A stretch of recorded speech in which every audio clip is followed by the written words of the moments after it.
Konnichiwa, salam lebah pekerja. Video kali ini saya ingin bahas tentang realita keuangan pekerja di Jepang. Jadi di Jepang tuh yang paling penting adalah mengenai uang, menurutku pribadi ya. Ya, nomor satu uang. Nomor dua tuh, tiga, empat tuh mungkin ada kehidupan, ada tentang budaya, ada tentang politik, pemerintahan, dan sebagainya. Tapi yang paling utama kita ke Jepang adalah mengenai uang.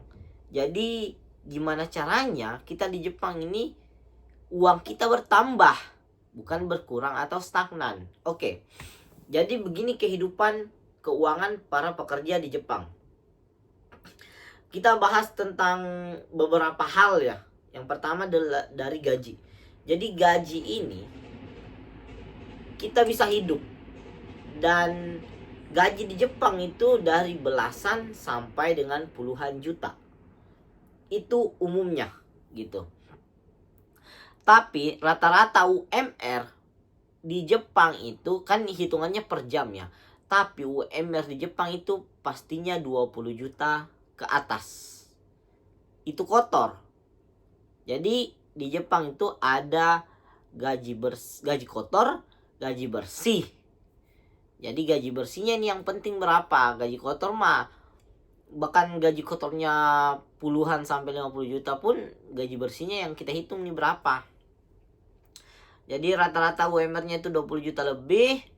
Bersih sekitar mungkin ya setauku ya, ini pekerja termasuk visaku ya, visa Tokotegino, tapi nggak beda-beda jauh kok jobnya, gajinya yakni sekitar 20 jutaan lebih untuk kotor. Banyak nih yang mesti dibayar nih dari kotor ini, mungkin 25, 26, 27 sampai setauku yang paling tinggi tuh 30 juta ya, setauku ya, untuk kotor.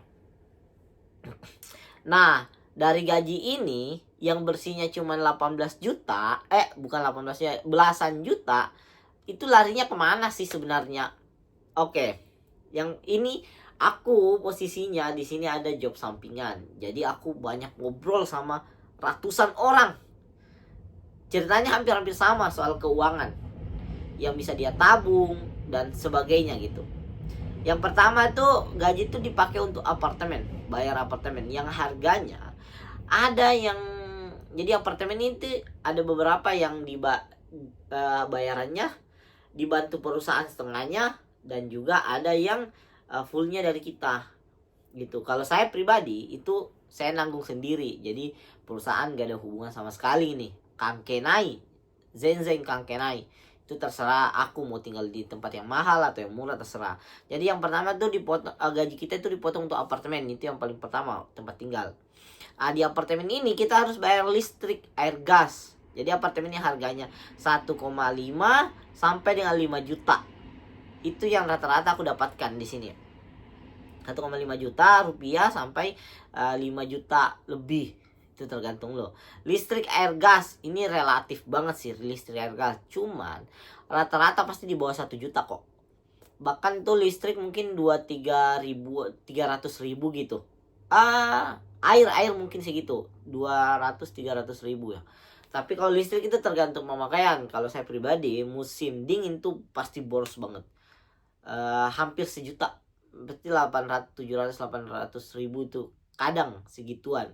Kalau musim dingin mah mungkin 4 ribuan, 3 ribuan kayak gitu. Oke, jadi gaji itu dipotong untuk apartemen, listrik, air, gas termasuk juga. Oh iya, gas, listrik, air, gas tuh, listrik, air, gas tuh rata-rata sejutaan lah, kurang lebih segitulah. Oke, ini terakhir kalian simpulin sendiri ya, biayanya berapa. Terus biaya makan sekitar. Jadi biaya makan di Jepang itu relatif ya. Katanya lebih murah masak sendiri, tapi menurutku enggak. Lebih murah kalau kita makan di luar, karena di Jepang tuh semua rata-rata murah. Kalau misal makannya nggak mandang bulu ya, kayak mau halal mau haram, mau ada babinya mau enggak, mau ada alkoholnya atau enggak, terserah. Yang penting you can eat everything gitu. Jadi itulah tantangannya kalau misal banyak pantangan, harus masak sendiri, pilih-pilih bahan, dan jika nggak kakaru butuh waktu masak, milih bahan-bahannya juga. Aja sekitar mungkin 3 jutaan lah itu, kalau misal lu agak normal lah 3 jutaan tuh untuk makan ya di sini. Ada yang bahkan 1 jutaan tuh untuk makan, gila gue ya. Nggak habis pikir mereka makan kayak gimana ya 1 jutaan, Cok. Aku aja lebih 3 juta, tapi standar tuh rata-rata 3 jutaan lah. 2-3 juta lah. Itu pun masak sendiri dan jarang makan di luar. Kalau makan di luar pasti banyak lebih kayak aku. Karena aku nggak suka masak, nggak mau terlalu belajar juga. Karena nanti kalau nikah istriku ngapain gitu. Kalau misalnya aku bisa masak juga, semuanya bisa. Oke, selanjutnya jalan-jalan. Nah, jalan-jalan ini mungkin sekitar 2 jutaan untuk daerah tempat tinggal, sekitar tempat tinggal di Jepang itu. Bahkan lebih sih sebenarnya kalau misal jalan-jalannya ke luar kota, naik pesawat atau naik Shinkansen, kereta cepat gitu. Itu mahal, lumayan sih mahal untuk orang yang ingin berhemat. Atau misal mau ke negara lain, ke kayak beberapa temanku ke Korea gitu, mungkin sekali liburan setahun masih oke lah. Tapi ini rata-rata 2 juta itu untuk pengeluaran jalan-jalan lah, untuk menikmati liburan juga. Itu yang aku tanyain. 1 juta juga ada, bahkan ada yang nggak ngeluarin duit sama sekali untuk jalan-jalan gitu. Kalau emang tahan yang mau cuman gratisan gitu, di taman banyak kok. Jepang tuh udah jalan-jalan sebenarnya.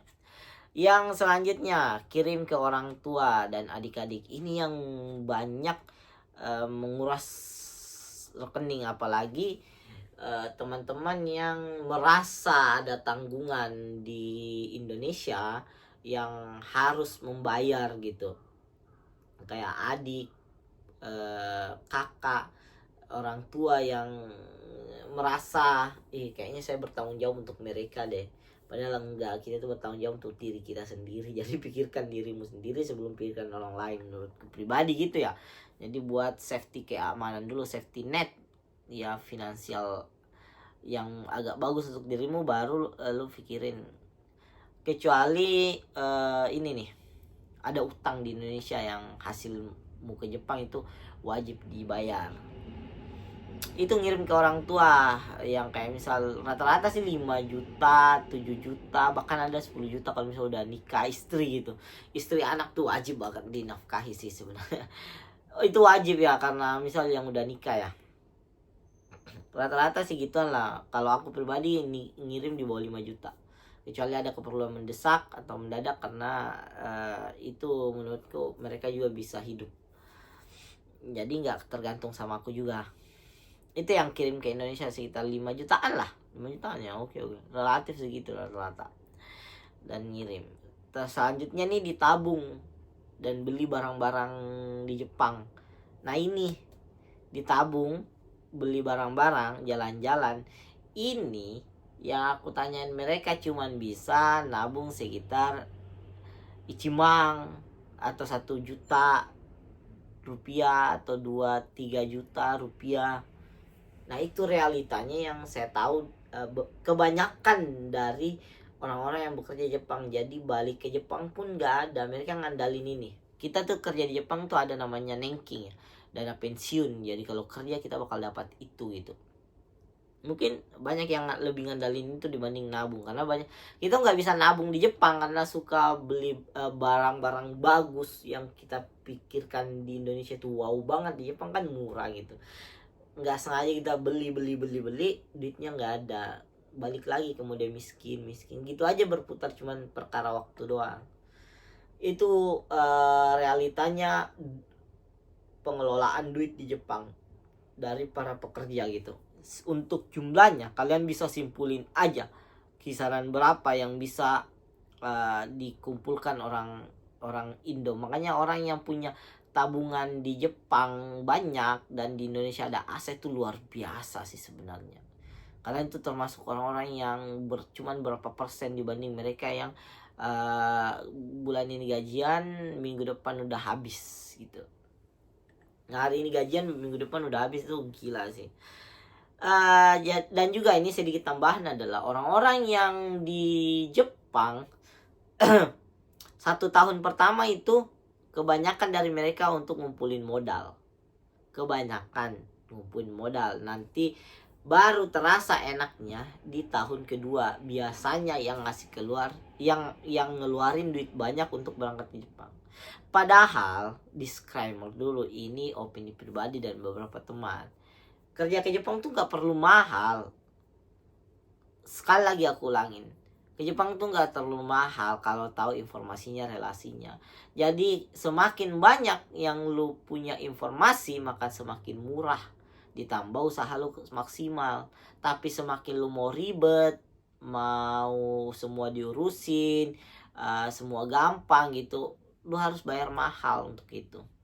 Oke, itulah realita keuangan di Jepang untuk pekerja di Jepang. Oke, see you, mata ne.